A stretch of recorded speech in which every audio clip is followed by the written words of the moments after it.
యుద్ధం ప్రస్తుతం ప్రపంచవ్యాప్తంగా ఈ మాట అందరికీ వినిపిస్తున్నది. యుద్ధం జరుగుతుంది ఎక్కడ చూసినా. నిన్న మొన్నటి వరకు రష్యా ఉక్రెయిన్, రీసెంట్ టైమ్స్లో భారత్ పాకిస్తాన్, ఇప్పుడు ఇజ్రాయెల్ ఇరాన్ మీద దాడి చేస్తుంది అమెరికా సహాయంతో. ఆ తర్వాత యుఏఈ మీద రాత్రి బాంబులు పడ్డాయి. నాకెవరో ఫోన్ చేసి చెప్పారు, ప్రపంచవ్యాప్తంగా ఇట్లా యుద్ధాలు జరుగుతున్నాయి, ఇంతకు ఏమైపోతుంది అని. నేనన్నా ఆశ్చర్యపోకు.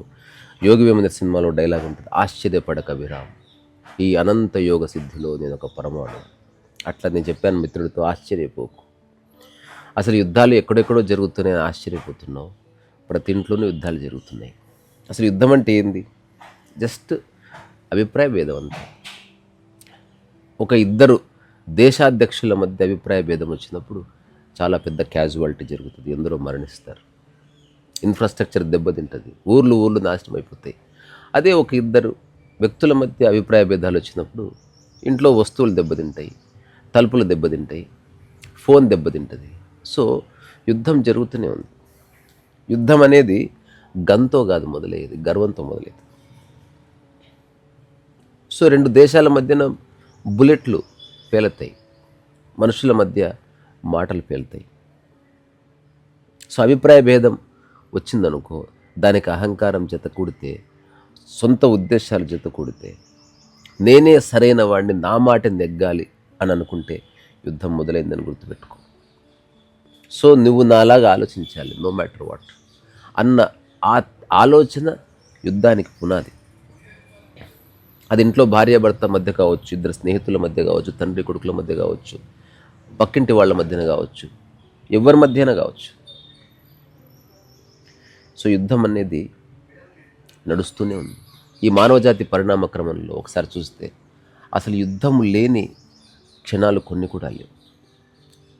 ఒకసారి చరిత్ర చూశారనుకోండి, గడిచిన ఒక 2500 సంవత్సరాల చరిత్రలో మనిషి యుద్ధం చేస్తూనే ఉన్నాడు. రకరకాల కారణాలతో యుద్ధం చేస్తున్నాడు. కొందరు మతం కోసం చేశారు, కొందరు సామ్రాజ్యవాద విస్తరణ కోసం చేశారు, కొందరు అహంకారం కోసం చేశారు, కొందరు టైంపాస్ కాక చేశారు. యుద్ధాలు చేస్తూనే ఉన్నారు. ఎందుకు? మనిషికి ఏం చేయాలో తెలియదు. ప్రకృతిలో ఒక ప్రాణి భోజనం చేయగానే హాయిగా అట్లా కూర్చుంటుంది, మళ్ళీ ఆకలినప్పుడు ఏదో ప్రాణిని చంపుకొని తింటుంది, దానికి ఆ ప్రాణి మీద ద్వేషమే ఉండదు. కానీ మనిషికి పక్కవాడంటే ద్వేషం. కులాలు వచ్చాయి, మతాలు వచ్చాయి, డాగ్మాస్ వచ్చాయి, మాదే కరెక్టు అన్న ఒక భావజాలం పుట్టింది. జిడ్డు కృష్ణమూర్తి అంటాడు, it is no measure of health to be well adjusted to a profoundly sick society అంటాడు. అంటే ఇప్పుడున్న సమాజంలో అసలు ఫిట్ అవ్వడం చాలా కష్టం. ఒక వ్యవస్థలో కరప్ట్ అయితేనే నువ్వు అందులో ఉండగలవు. నాకు తెలిసిన ఒక మిత్రుడు చాలా మంచి ఉద్దేశాలతో ఒక ఆఫీసర్ అయ్యాడు. ఎంత బాధపడేవాడు. అంతటా కరప్షనే. అతను కరప్షన్ లేకుండా జాబ్ చేద్దామని వెళితే అందరూ కలిసి ఇతన్ని కరప్ట్ చేశారు. ఇప్పుడు అతని ముందు ఒకటే ఆప్షన్, ఉంటావా కరప్ట్ చేస్తూ మాతో పాటు కో ఎగ్జిస్ట్ అవ్వు. కరప్షన్ అంటే కోట్లని కాదు, వాళ్ళ స్థాయిలో వాళ్ళు. ఇది ఎలా ఉంటుందంటే, ఒక చిన్న పాపతో తల్లి చెప్తుంది అనమాట, దొంగతనం చేస్తావా నువ్వు, స్కూల్లో మీ సార్ చెప్పాడు బల్బం దొంగతనం చేస్తావా నువ్వు అని కొట్టేస్తుంది. కొట్టేసిన తర్వాత నువ్వేం భయపడకు, నేను నీకు పెన్సిల్ ఇస్తాను, పేపర్స్ కూడా ఇస్తాను అంటే, నాకు ఎప్పుడు ఇస్తావు మమ్మీ అంటే, ఎప్పుడు ఇస్తాయి. ఎక్కడివి మమ్మీ అంటే, నాన్న ఆఫీస్ నుంచి తీసుకొచ్చాడని చెప్తే, నాన్న అంటే వాళ్ళ హస్బెండ్ తీసుకొచ్చిన దొంగతనం కాదు, ఈ చిన్న పాప బల్పం దొంగలిస్తే ఆ దొంగతనం అయిపోయింది. అందరూ లెక్చర్ దంచారు. మనిషి అంత దొంగ నా కొడుకు ఇంకోళ్ళేడు భూమి మీద. సో యుద్ధం ఎందుకు వస్తుంది? కోర్లో ఈగో ఉంది. సరే, ఇప్పుడు దేశాల మధ్య యుద్ధం రావడానికి రకరకాల కారణాలు ఉన్నాయి, జస్ట్ ఈగో ఒక్కటి కాదు. బలమైన వాడు బలహీనుడి మీద ఎప్పుడు దాడి చేస్తూనే ఉన్నాడు.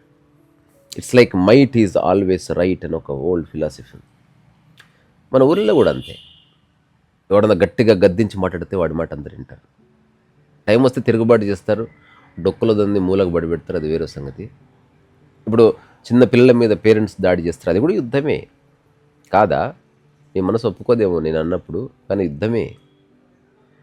మనకు అందుకే తుపాకీ లైసెన్స్లు అట్లాంటివి ఇవ్వరు, ఇచ్చేస్తే చంపేసుకోం 5 నిమిషాల్లో పాట్ పూట్ అని.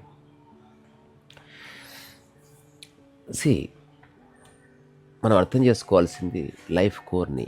You can not stop wars taking place right now. నీ వల్ల కాదు అది. ఇప్పుడు మోదీ గారు ఎవరో కాస్త మంచి ఉద్దేశాలు ఉన్న వాళ్ళు కలిస్తే యుద్ధం అవుతుంది, లేకపోతే ఇంకాస్త పెరుగుతుంది. ఎందుకంటే ప్రతి ఒక్కడికి సొంత ఎజెండాలు ఉన్నాయి. ఒకడు అనుకుంటాడండి, మొత్తం నాశనమైనా పర్వాలేదు, నా మాట నెగ్గాలి, అంతా సర్వనాశనమైనా పర్వాలేదు, ఈ భూమి మీద ఉన్న కొందరు నన్ను తలుచుకుంటూ బతకాలి లైఫ్ అంతా అని అనుకునే నాకు ఉన్నారు, భూమి మీద విధవులు ఉన్నారు. ఎంత రోగగ్రస్తమైన సమాజము. కాస్త కళ్ళు ఓపెన్ చేస్తే తప్పదు. అలా అని చెప్పి భయపడమని చెప్పట్లే. Beware of the society and beware of the people around you. You are surrounded by crazy cunning people. ఒకటి గుర్తుపెట్టుకోండి, సరిహద్దు అన్నది 2 దేశాల మధ్యనే ఉంటుంది అనుకోవద్దు. ఒక ఇన్విజిబుల్ బౌండరీ అనేది 2 మనుషుల మధ్య కూడా ఉంటుంది. దాన్ని ఎప్పుడు గాయపరచకండి, ఆ బౌండరీని చెరిపేయకండి. యుద్ధానికి కారణం ఇది ఒక కారణం, ప్రధాన కారణం. They are not respecting the boundary no matter what. They are sending incendiaries to the opposite. అక్కడి నుంచి మెల్లగా చర్చలు వస్తాయి, గొడవలు వస్తాయి, ఫైనల్గా బ్లాస్ట్. నాట్ ఓన్లీ ఈగో, అవసరాలు కూడా ఉన్నాయి. ఒకప్పుడు కబేలాలు అని పిలిచేవాళ్ళు. ఒక జాతి, 100 మంది ఉన్నారు ఎక్కడో అడవిలో. వాళ్ళ దగ్గర ఆహార నిల్వలు ఉన్నాయి. వాళ్ళు ఎవరో అనవసరం హఠాత్తుగా దాడి చేసి వాళ్ళని చంపేసి ఆహార నిల్వలన్నీ తీసుకొని పోయేవాళ్ళు. యుద్ధాలు అట్లా మొదలయ్యి, ఆహారం కోసమే యుద్ధం మొదలైంది. కానీ రాను ఆహారం ప్లేస్లో అహంకారం ఫిక్స్ అయింది. అప్పుడు ఆహారం కోసం, ఇప్పుడు అహంకారం కోసం. ఇదే నా ట్యాగ్లైన్ కూడా. సో మాటలతో ఒకరిని గాయపరచకండి. ఫస్ట్ ఇంట్లో గొడవ పడుతున్నారు, ఫస్ట్ అది ఆపాడుదోబండి. మీరు ఫస్ట్ ప్రపంచంలో ఏం జరుగుతుంది లెక్చర్ దంచడం మానేయండి. ఫస్ట్ ఇంట్లో ఒకరి మాట ఒకరు వినరు, ఒకరి మీద ఒకరు ఆధిపత్యం చేస్తారు.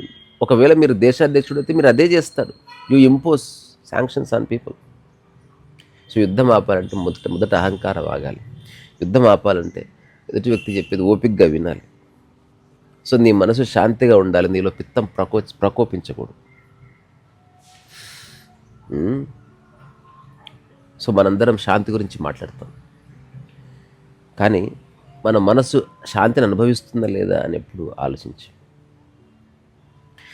దేశాల మధ్య యుద్ధం ఆపడం మన చేతుల్లో లేదేమో. దుబాయ్లో ఉన్న ఫ్రెండ్స్ కొందరు ఫోన్ చేశారు. They are really worried. వాళ్ళకి కొంచెం దూరంలో బాంబు పడ్డదంటే ఏం చేయాలో తెలియదు. ఇప్పుడు సంపాదించుకున్న డబ్బు, ఈ మధ్యన పెళ్లి చేసుకున్న వాళ్ళు భయంతో బిక్కుమంటున్నారు. సో మనం యుద్ధాన్ని ఆపలేకపోవచ్చు, కానీ మన కోపాన్ని తగ్గించుకోవచ్చు. సో ఫస్ట్ ప్రపంచ శాంతి గురించి, తర్వాత ముందు ఇంట్లో శాంతిని పెంపొందించు. అవునా? ఆలోచించండి. నేను ఎవడో కౌన్సిల్స్గా గొట్టంగా ఏదో చెప్తున్నా అని నా మాటను సీరియస్గా తీసుకోవద్దు. అట్లీస్ట్ నేనైతే పాటిస్తున్నాను. ఒక విషయాన్ని బలంగా చెప్పడం వేరు, ఒక విషయాన్ని బలవంతంగా చెప్పడం వేరు. అందుకని imposition of any kind is not good, either for the family or for the society. ఇంతే నేను చెప్పాలనుకున్నాను. నేను అనుకోకుండా నిన్న జనగాం వచ్చాను ఒక వేదిక మీద మాట్లాడడానికి. అది పెడతాను ఈరోజు. జస్ట్ సేవ అంటే ఏంది, నిస్వార్థ సేవ ఏంటి మాట్లాడాను అంతే. స్టాండర్డ్ కూడా చేశాను. ఆ తర్వాత మనకు యూట్యూబ్ ద్వారానే పరిచయం మన శ్రీలత గారని, అమ్మ నాన్న అని పిలుస్తాను. వాళ్ళ ఇంటికి వచ్చాను. వాళ్ళ ఇంట్లో గార్డెన్ ఎంత బాగుందో, వాళ్ళ టెర్రస్ గార్డెన్ చూసి దాన్ని చూస్తూ మాట్లాడుతున్నా. నా మాటలు స్ఫూర్తి పొంది ఆవిడ గార్డెన్ చేసుకున్నానని చెప్పారు. వాళ్ళ గార్డెన్ కూడా వీడియో పెడతాను, నేను తప్పకుండా చేస్తాను. అందుకే ప్రోగ్రామ్ కాస్త పోస్ట్ పోన్ చేసుకుని ఈవినింగ్ బయలుదేరుతున్నా హైదరాబాద్. హన్మకొండలో ఉన్నాను. వీలైతే 1000 స్తంభాల గుడి దర్శించి అక్కడి నుంచి టాటా బాయ్ బాయ్. సో మీలో జరుగుతున్న సంఘర్షణ యుద్ధం అని గుర్తించండి మొట్టమొదటి. ఇక్కడి నుంచే మీలో ఉన్న ప్రశాంతతకి, శాంతికి శిరస్సు వంచి నమస్కారం చేస్తుంది. అవి లేకుండా ఈ భూమి మీద మీరు ఏ పనిని సక్రమంగా చేయలేరు. సర్వీస్.